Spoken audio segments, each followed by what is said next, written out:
Nangalahati ang bilang ng mga umaakyat na turista sa Baguio City ngayong Semana Santa. Kaya dama ng mga hotel at restaurant ang epekto ng pagtumal ng turista. Saksi si Bea Pinlac. Tumaas ulit ang presyo ng petrolyo ngayong araw. Higit na mas mataas sa Baguio, ang summer capital ng bansa. Sa kabila niyan, may ilan na hindi pa rin umatras sa plano na magbakasyon sa Baguio. Minsan lang naman para masayang family. Kasi mga balikbayan mga anak ko. Minsan lang naman sa loob ng isang taon. Ayon sa Baguio City LGU, kalahati ang nabawas sa tourist arrivals nila sa lungsod ngayong Semana Santa. Dama rin ng mga hotel at restaurant ang epekto ng pagtumal ng turista sa Baguio. Sa hotel na ito, abot ng 60% ang nalaga sa karaniwang bookings nila. Kung dati raw, pahirapan makapag-book sa kanila tuwing Semana Santa. Ngayon, swerte na kung mapuno ang kalahati ng mga kwarto nila. In terms of booking and revenue, of course, there's a drastic decrease. As we observe, marami talagang cancellation. And then we're hoping that they could reschedule it. Sabi ng Baguio City LGU, posible na makabawi ang mga hotel sa darating na Huwebes Santo. Pero panandali ang ginhawa lang daw ito.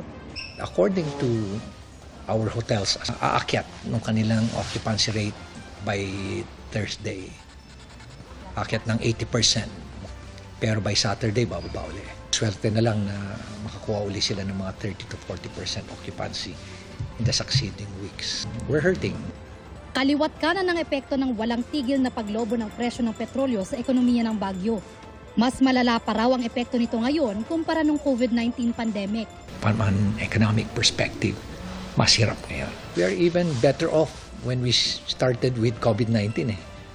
Economically, mas maganda pa nga yung status natin eh. Kahapon, ipinasa ng Baguio City Council ang resolution na nagsasailalim sa lungsod sa state of emergency. Pinag-aaralan na raw ng Baguio City LGU ang pagbuo ng kanilang economic continuity plan para matugunan ang epekto ng taas presyo ng langis at iba pang bilihin sa iba-ibang sektor. Bagaman kumonte, patuloy naman ang dating ng mga turista sa Baguio. Ang Lion's Head na dating pinipilahan ng mga turistang papasok ng Baguio, isa sa mga choke points na nagdudulot ng pagbagal ng mga sasakyan. Kaya gustong gawa ng paraan ng DILG. Si Mayor Benji Magalong, sinisigurado niya na ang Cannon Road ay magiging obstruction-free. Number one notorious dyan yung Lion's Head.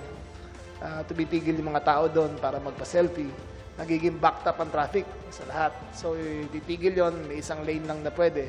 So, marami mga initiatives sa ganyan all over the Philippines na gagawin para obstruction-free. Ngayong araw, wala masyadong tumigil para magpakuha ng picture. Pero may nakalatag din na plano ang Baguio LGU para hindi na ito magdulot ng pagbagal ng daloy ng sasakyan. Let them enjoy.